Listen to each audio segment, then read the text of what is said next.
Hey everyone, welcome back to the Modeling and Wellbeing Podcast, where you can learn the ins and outs of modeling, and not only that, but gain tips to better care for your holistic well-being.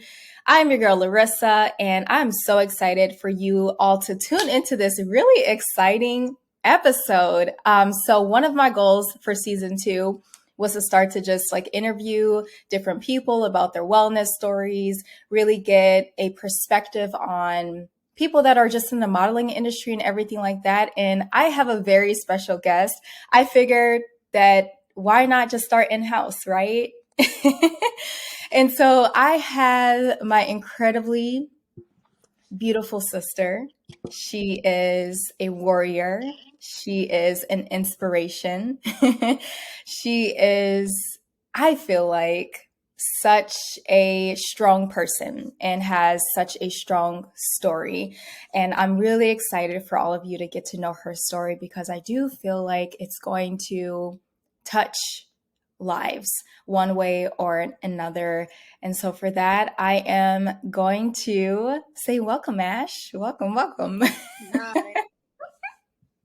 It's so funny, y'all. I was like, Ashlie, can you be my first guest on here? And she's like, yeah, I guess, because she's my big sister, all right? So everyone thinks I'm the oldest sister, but no, she's my big sister. I look up to her in everything. So I'm really excited for her to be here today.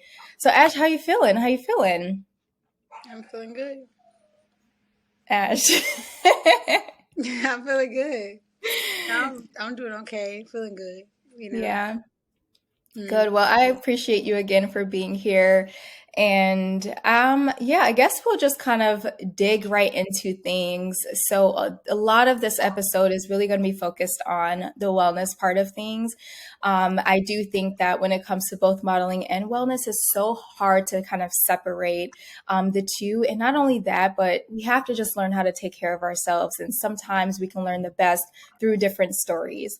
So Ash, can you just tell me just a little bit about yourself to the audience, the things that you like to do, a little bit of your background, just anything that you're willing to share on your end? About myself.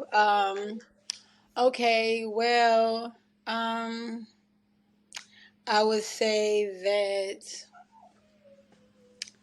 I recently, not recently, but so 2016. Well, this is before I got sick. I was always a hard worker. Went to college, graduated high school, and I always used to dance for the fun, hang out with friends and stuff, and I'm a homebody, so I love to be in the house. Um, Watch movies. Pretty much, I was more of a laid back, chill child.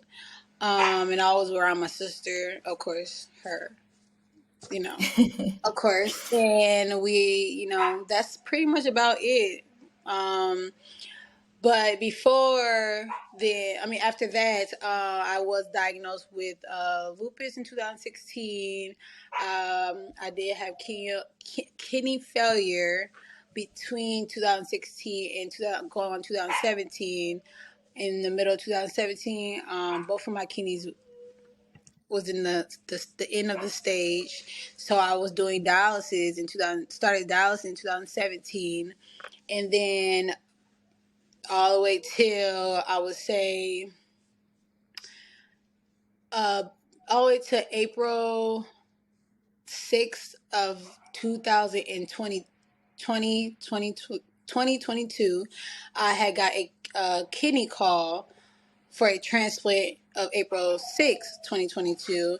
And so all those years of me having dialysis and kidney failure, a big life change happened where I was kind of basically not really working much. 'Cause I was dealing so much with my health regarding weight loss, low self-esteem, and then weight gain and anxiety and depression and just a lot of big change in my life of not being able to work and stuff like that.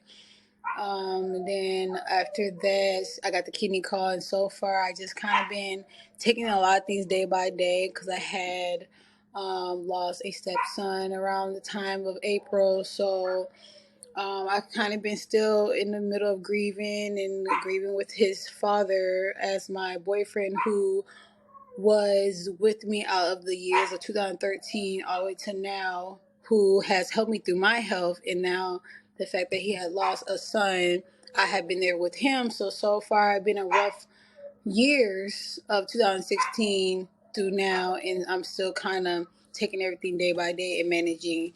But I am back at work slowly but part time, and then right now I'm in the middle of getting better with my health and managing it way better than I used to.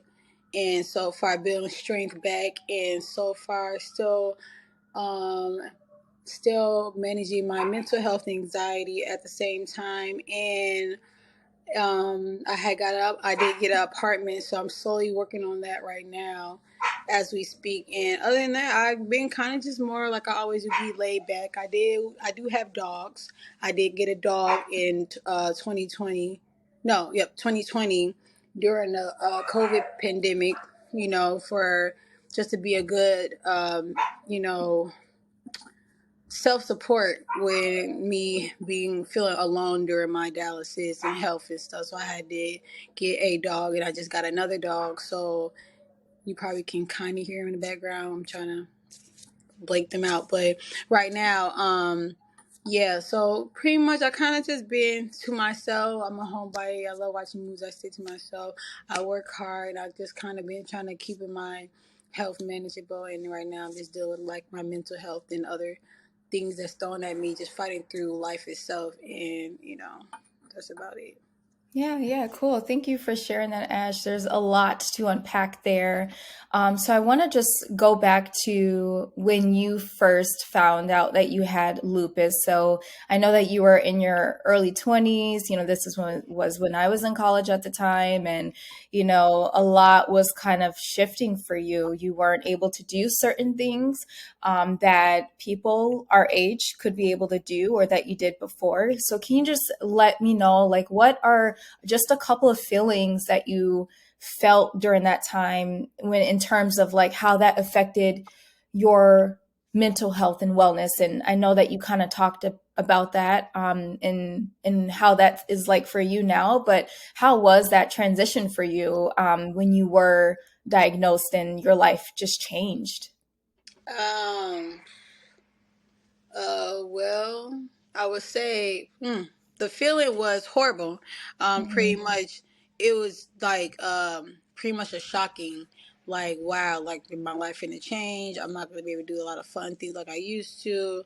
Honestly, in the beginning, I felt like I was literally dying. I feel like everything was just happening so fast within a year, and like I was so weak.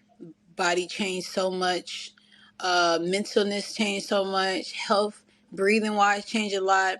It was hardly a way. I mean, I couldn't walk really. I couldn't literally do nothing. So I felt like in a young body, like my body just shutting down all the way fully, and didn't know kidney failure impacts so much in your body. It felt like everything was shattering in my whole Mhm. entire body. So um, it was like really pretty much I would call it a nightmare, a big nightmare strike, like a strike at me really bad. So it was nothing. It was bad, pretty much pretty bad. Wow. Yeah.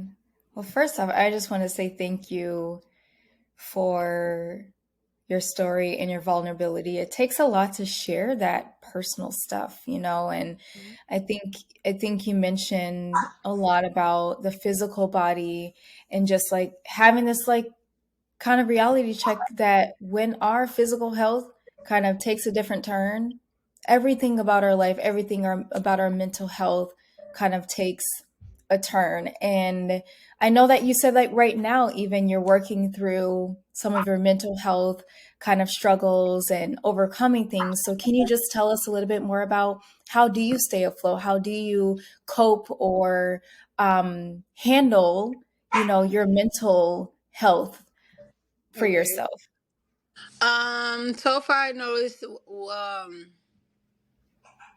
Honestly, I noticed that my mental health has been handled well by, able to work again. Mm-hmm. One thing I would say, like the main thing that been helping is me even having something else here, and that's honestly my dogs. Like I didn't think that people would be so attached to animals, when you're dealing with something. And yeah, I do have family, I do have sisters and stuff like that, but I feel like, yeah, there's always gonna be something else that feel like it just helps you better. Some people read the Bible, some people go to therapy and stuff like that. But for some reason, like even though my dogs don't have no idea what I'm saying, sometimes yes, I do They talk to can my understand. I talk to my dog, talk to myself all the Mm-hmm. time. Sometimes, like, over the summer last year and stuff, I kind of started, doing night drives, and sometimes just sit in my car, listen to music, or just sit in my car and have a moment of silence. Normally, anywhere like you can be a space away from the whole world. I feel like that been helping because I never had thought about that ever. And then sometimes I would say, I mean, I'm a homebody, so I like to watch the movies, I like to be to myself. And sometimes I will take a break. I really have took a break from social media a lot than I used to be, mostly this whole beginning of this year. So since I have been doing it, I felt like social media, being away from social media has been good. And yeah, pretty much music, my dogs, sometimes my sister would send me little quotes out the Bible. I don't read the Bible, but having somebody else that does, and send me something, I can relate to. Or sometimes they might be quotes, and in certain parts of social media I look into and stuff like that. So I kind of, and then sometimes I do write in my phone in my notes, or I'll just start writing stuff down just to get it out my, out my head or something on my mind, or I would just literally talk to myself just to get it Mm-hmm. out, even though I'm talking to myself, but it got out. So I feel like that's the main thing that be helping me. Other than that, and some things, I mean, achieving goals and managing money better than I used to be, I feel like that helps too. And certain things I have accomplished, I had got far as I can, I mean, trying to do my own small business to help other people that deal with what I'm dealing with in their mental health. And, I have had people reach out to me that have lupus and kidney failure, and they tell me how I manage dialysis and stuff. So I do give them feedback. So the more I giving them feedback, the more it gets me thinking, I should do more for them. And it's not about the money. It's just about me just doing stuff for other people and give them advice. And I sometimes do make people cry when I tell my story, but at the same time, I still make people cry, but I still help them understand. And I feel that if I can do that to other people, it helps. So far, that's why I think about so much. It just, it takes time to figure out how to start certain things, but that's what been on my mind a lot, Mm-hmm. pretty much. Wow. Can you just like let that simmer in for a second? Everything that you just said, Ash, don't laugh at me.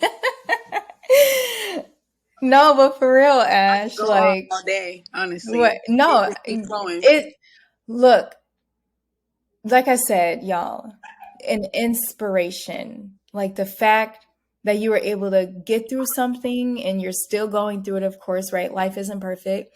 But like the fact that you're like pushing through it and then you're like helping people, you have the heart to help people through their own situation. And that's powerful because do you know how many people would like go through something traumatic and would just like give up and then give up on other people or be so angry at the world, I had you those times know? too. Yeah, and I kept going. yeah, you're showing us that you just kept going, and that's a powerful gift because not a lot of people have the energy to Mm. or the capacity. So I love that, and I wanted to kind of go back to when you had your kidney transplant because I feel like every time that I think about the fact that you got a transplant, I was like, oh my gosh, like God literally came through for our family and most importantly for you. Mm. And I know sometimes you'd be like downplayed and stuff. You'd be like, oh yeah, no, no, no, no. And like, no, it's worth celebrating. So I personally always like get emotional when I think about the fact that you got a kidney, you got basically kind of a second chance at life. And so let us know like how is that feeling for you?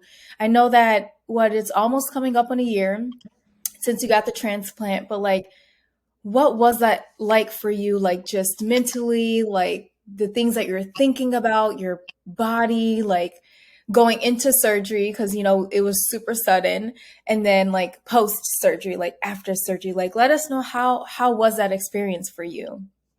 Well, when I went into surgery, I was actually like excited, but at the same time, I was nervous. But at the same time, all I kept thinking about is just resting. Like I Mm-hmm. finally can just sit here and just rest. And I was thinking about, okay, I want to know how I'm gonna feel after.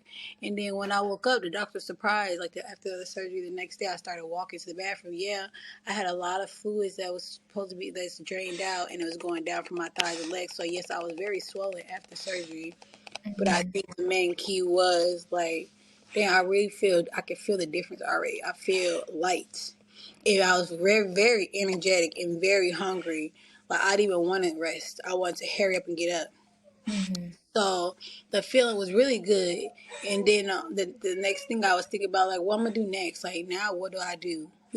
I'm about to be 31, but like it been almost a year, but all these months, so much tragedy has been going on too, as well. After, so I haven't got the time to really enjoy it, but I have got the time to understand, like, okay, my body's letting me do this, my body's Mm-hmm. letting me do that. Okay, take advantage of that. My body's letting me work, letting me lift things more. I have more energetic. I can get up in the morning and not be sleepy. I don't oversleep.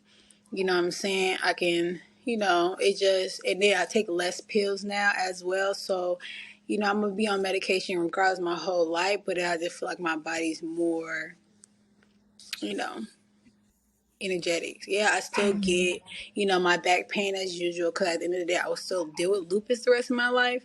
But I still feel like my body's manageable to not let lupus affect anything, any other organs. So I still have not changed my eating. I still honestly eat the same way I ate when I was doing dialysis. It's hard to go back to all that greasy food. Yeah, I kind of have my cheat days, but at the end of the time, at the same time, I don't even like red meat. So and I don't drink milk. I drink almond milk. Don't even drink it. I only use it for cereal, but I hardly eat cereal. So honestly, I feel like it's a wonderful feeling. Their turnout is different. My doctors have told me people had got transplant don't even take their medication. It fails again. And me, I'm not taking them chances. I plan on this year to do more vacation. And, you know, I had got an apartment.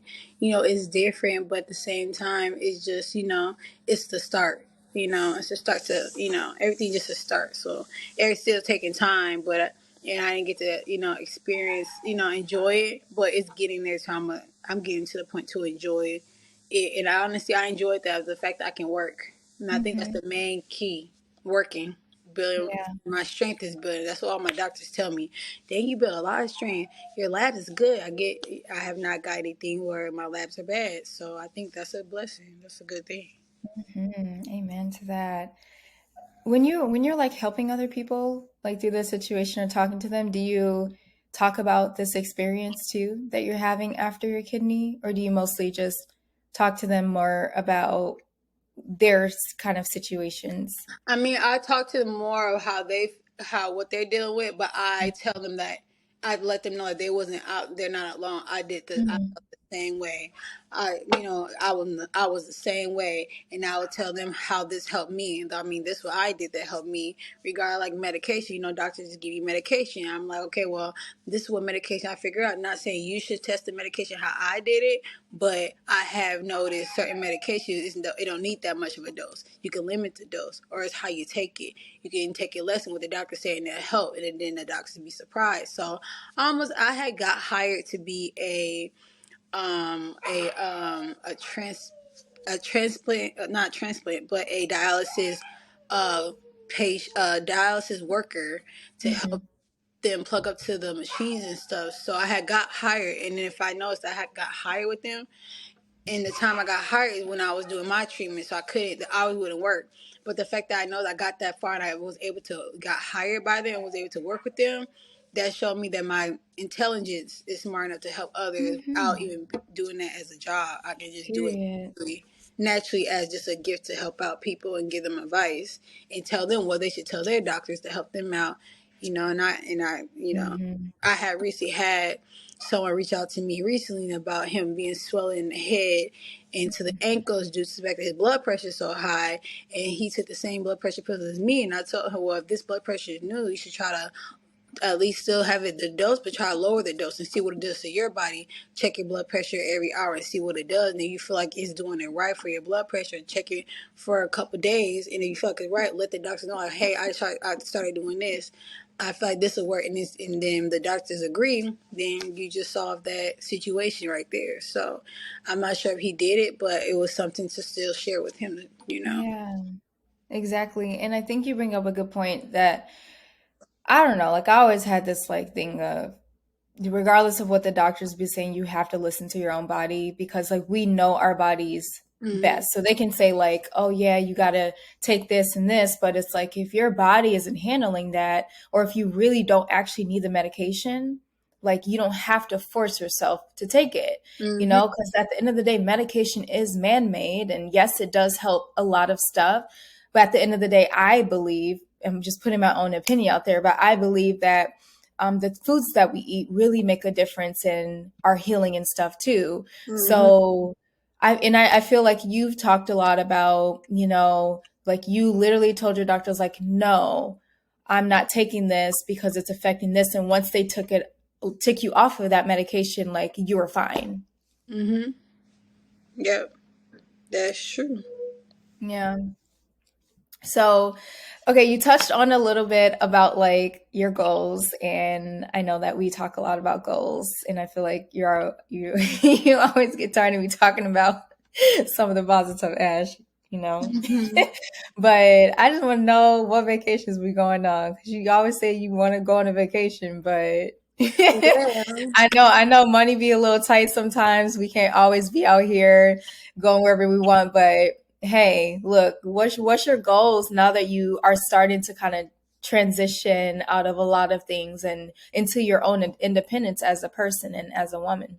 Well, I know my main goal is I know that lupus or kidney month is coming up, so I know that Is that in I think May? it's in May. So when you come May. back, I know that when you come in the city, I do want to start making a website Mhm. where, like, I do want to make a website to share my story, but I do want to make a website where I'm talking, some talking about podcasts and talk about, certain stuff, or like have like a 30-minute sessions with people if people want to click on to just meet me, and you know what I'm saying. So I do want to Mhm. do that. 'Cause I already have my LLC and stuff.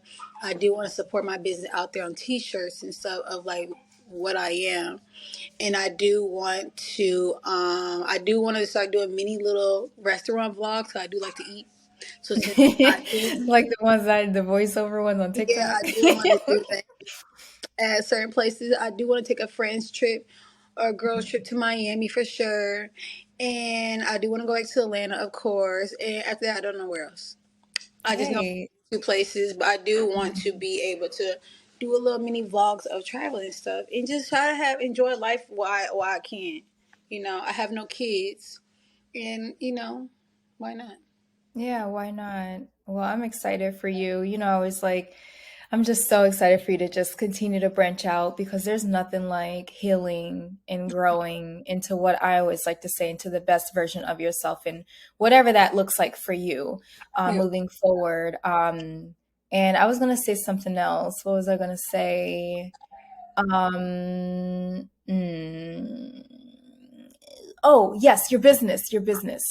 Okay, can you just say a little bit more about your business? Because I think it's so impactful. Because if anyone is listening and you're having issues with lupus or kidney failure, or I don't even, I feel like the sicknesses go beyond just those two because I feel like, and I've never had any sicknesses in my life before, but I know other family has, but sometimes some of those symptoms can be very similar to one another. And so Ashlie here, I feel like is really designing and creating a community, a place where you don't have to feel like you're alone.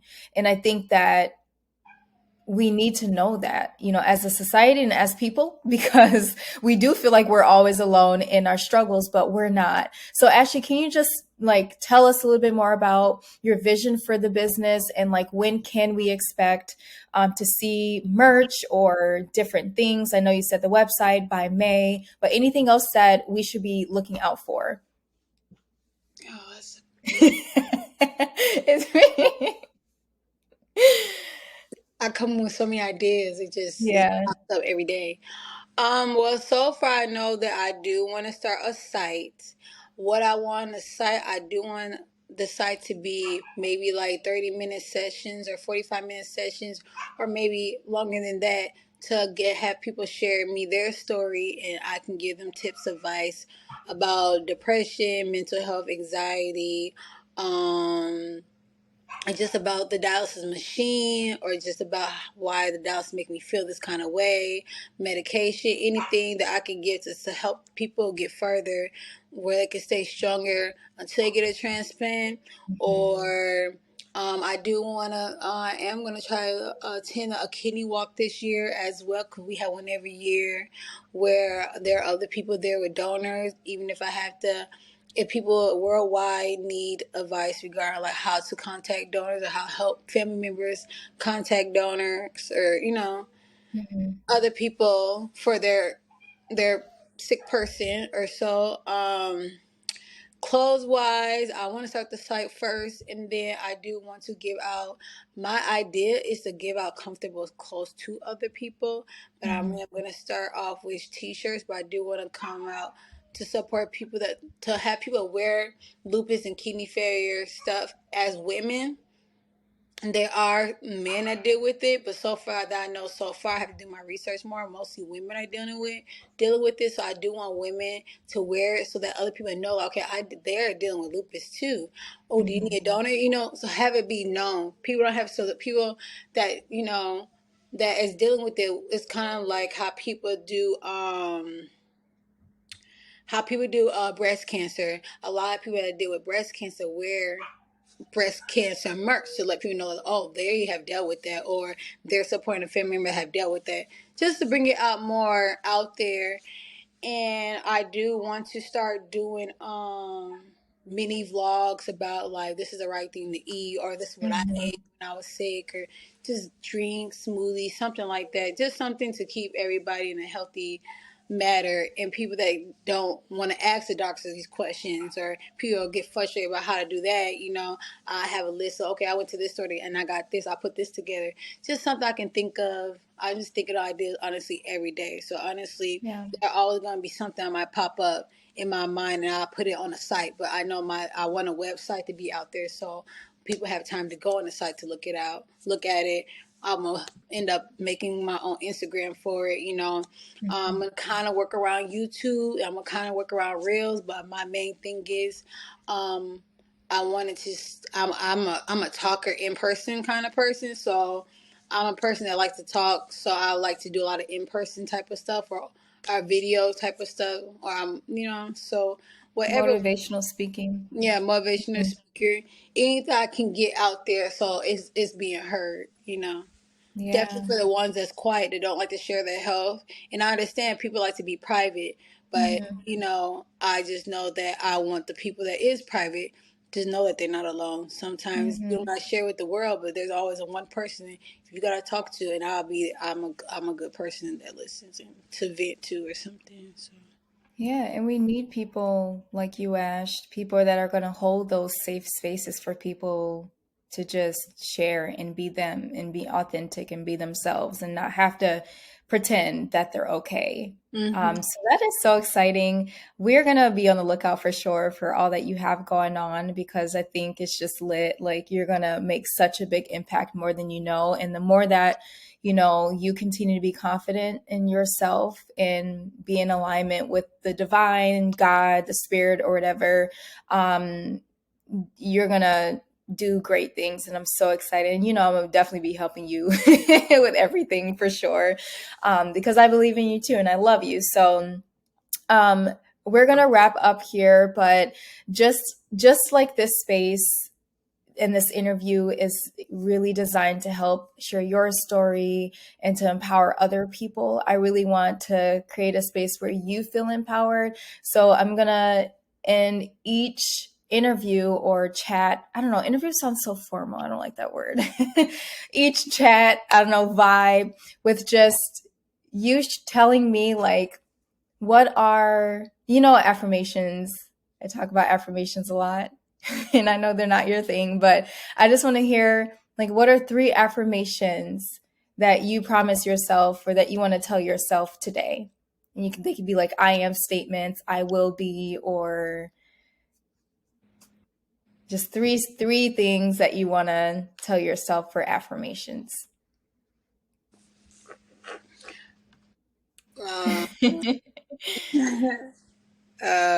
I am strong. Mm-hmm. I am. That's a good question. I know I always say I'm strong, I have potential, and I am a very powerful person.